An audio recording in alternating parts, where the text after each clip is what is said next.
hard as hell to find a telephone booth nowadays. Let me do the get the rock out of your jock and turn back into Eric Sheptock. This metamorphosis stuff is pretty cool, now that the homeless bandit has been captured by the police. Thanks to Super Shep.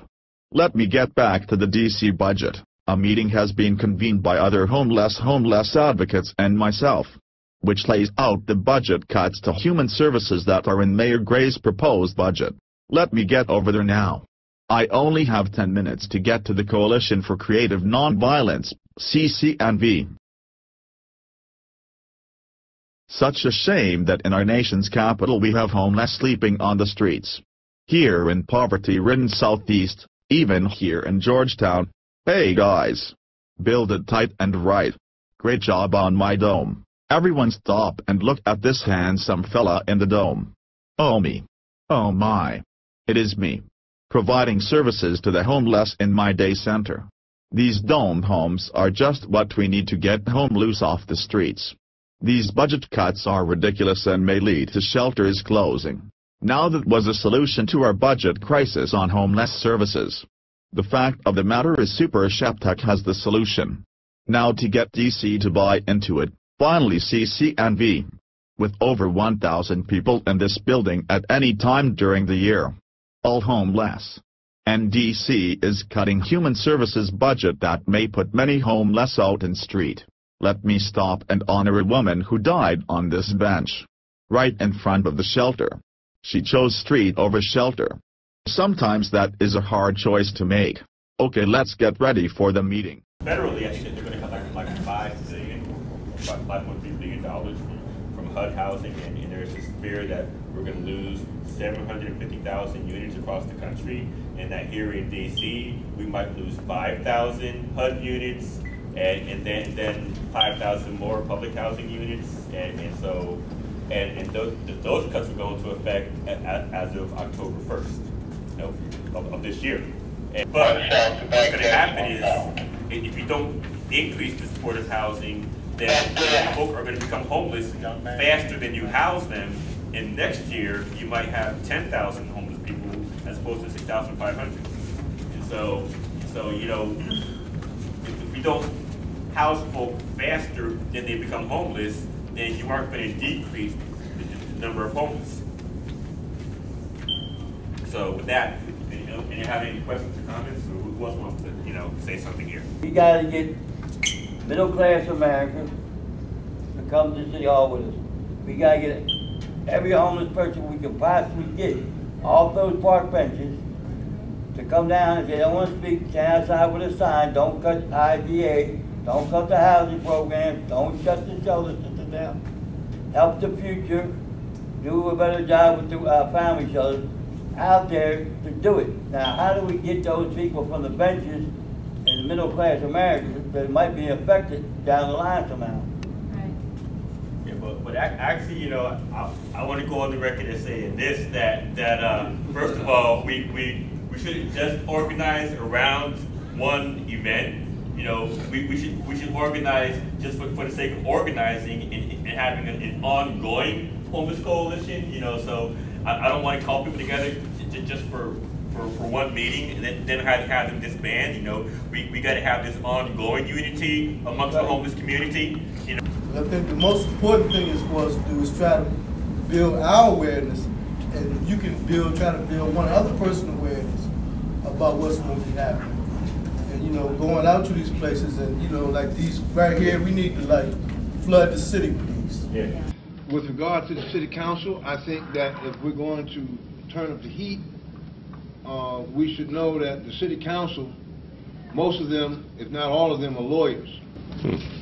They earn millions of dollars each year outside of their city council salary, working for big business corporations to do some of the things as they're doing now.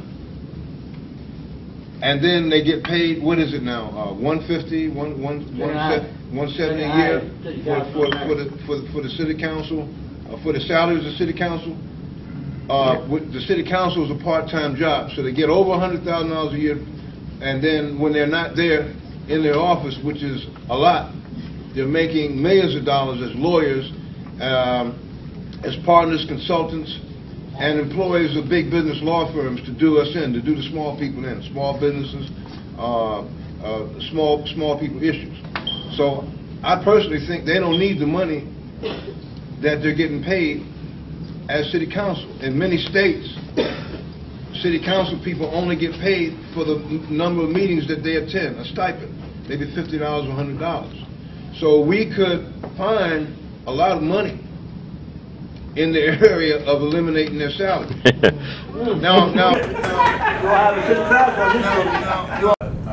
like the direction that Shabazz is speaking of, but I think that it should be a little bit more subtle to the point that if human beings have to take a cut on one end of the spectrum, that you all have to take a cut on that end of the spectrum also.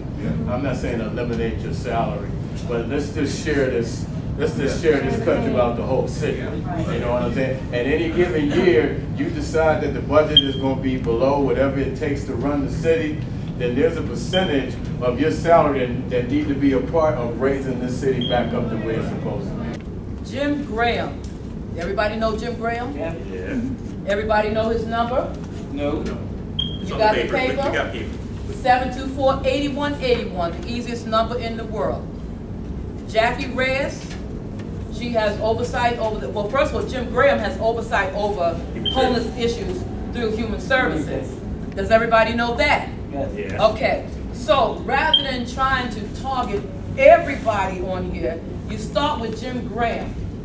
We've got to get, all right, understanding of who Jim Graham is, what his position is, who in his office does what. Okay, our presentations have to go to him. Now, you want to get the signs, you want to make your presentation through this newsletter, and with t-shirts, hats, whatever. We've already talked to Jackie Reyes, who is a Latino affairs person. She is also the outreach person. She has too many positions. Since I've been back in January, they lied to us. They told us they was going to open a way for an African American affairs person in Jim Graham's office, and then throughout the council. They said they was going to open up a position for a committee, a homeless committee in the office to work through the office, okay? That, I think, is our first line of defense, second line of defense, rather. Before we start jumping out doing all this other stuff, I totally disagree with going to any more hearings. We have something far greater. I totally agree with you. Been there, did that. We need to secure every hearing from, I'll go back as far as 1989, where testimony has already been given, okay? We don't need to keep doing, no, we're taking, these are bullets, these are steps. We don't need to keep on doing the same thing over and over again. We need to present the alternative, okay? A lot of people don't go because they're tired of the same reaction, okay? April 12th, I went to the hearing. What has been done, okay? So, we're not going to keep doing that to the people. The people have the best idea. 83 transitional homeless services organizations. We need to get to all of them, and that's what this meeting is about. This meeting is about a $20 million cut and getting to the entire homeless community in Washington, D.C. We're not pinpointing or trying to tie in one or two folks. We're trying to get to 83 homeless services organizations. Managing those 83 programs effectively. Okay. That you do before you get out the signs, that you do before you see the city council, that you do before you see or talk to anyone, because that would be their first question to you. Okay, well, how are you managing the money for that? Well, first of all, I should point out to you that not all of those services are city services. You got some that are city, you got some that are nonprofit. City or not, everyone answers to someone, and the reality is you must ensure your program is functioning effectively. There is no reason why from the so-called homeless community and other grassroots levels of DC government that we should not attempt to put a referendum for the citizens of the city to have the city council not get paid the salary that they're getting for an outside job, as well as to eliminate their family members from working for these other people too. Threaten them in their pockets. Let them know that amongst the homeless, there's wisdom down here, there's energy down here, there's militants down there. If we threaten them in their pockets like they're trying to put us out on the street, that might cause them to come to the negotiating table. I don't think some namby-pamby, weak-kneed strategies and tactics are going to bring them to the table. They have to, some fear has to be put in them. The question was, who's going to talk to who? That's what the question was. Who's going to talk to what organization? The second part of the second part is the answer to that question as far as I'm concerned for Rico Harris. Rico is part of the Men's Shelter Services Group, that they're representatives from the different shelters that provide shelter services for men, and we meet like every month to every 3 weeks. We also have email conversation. I can talk to the people at the Coalition for the Homeless. I can talk to the people at Emory. I can talk to the people at New York Avenue. I can talk to the people at 801. I can talk to the people at Samaritan Inn and tell them what happened down here today. But that was the question. The question was, who are y'all going to get in contact with to tell them about what happened in this meeting today? Because we need that done now. All right, Robert. So we just got through talking, and in this meeting, about 30 of us came together to discuss, this whole budget crisis, and we had quite a few homeless people down here who want to get involved, and I mean, how did that make you feel? I mean, are you seeing like an increased concern? I'm really, really concerned. What the main thing that's really concerning me is that, we spend a lot of money for the city to go through a process, to put a process in place for homeless people to actually try to end their homes. And then to say, after you've been spending all this money to formulate this process, to say that all of a sudden you're just going to cut and start dry and just basically say you don't have any more money for the next year to continue a process you spent money to put in place, it doesn't really make sense to me. And it shows a lot of lack of leadership on the mayor's part, I think, and anybody who's willing to follow him on the city council. Yeah, so with this turnout that we had today, do you feel like that's a good sign that the homeless are ready to stand up and speak out and to fight these negative cuts? Well, the homeless in this city in Washington, D.C., I think are really kind of laid back. Yeah. And I think it's time for them to get up and stand up for themselves, just like we're asking the city council to stand up and the mayor not to do what he said he wasn't going to do, which was cut the budget on the back of homeless and poor folks. Right. And I think that's what's taking place right now. Yeah. If you look at the budget. Yeah, but we had about 30 people in this meeting, and the vast majority of them were homeless people. And I mean, that to me is like a good sign, because I think people are really beginning to wake up, because almost every day when I come through here, somebody's asking me like, what about HUD? When are we going to get housed by HUD? And I have to tell them, hey, look, they're cutting HUD, they're cutting things at the federal level, they're cutting things at the local government level, and so stop waiting for HUD, because HUD's not happening. It's not happening for you anyway. Like I said, I said it again, Eric. I think a lot of people have got complacent. Yeah. Not just in the homeless community, in the homeless service community also.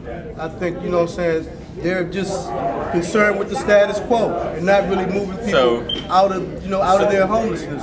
So then my question is, then do you think that by us organizing and stepping out and telling people about what's coming down the pike, that it'll wake them up? Because folk won't wake up and speak out and get involved if they don't realize what's coming down the pike and how things are going to get cut, And so, I mean, as well as I do how this meeting convened, and how that we were at the Coho meeting, and somebody there, I think it was Tom McDermott, who actually said, who's going to tell the homeless about what's about to happen to them? Who's going to tell the poor what's coming down the pike?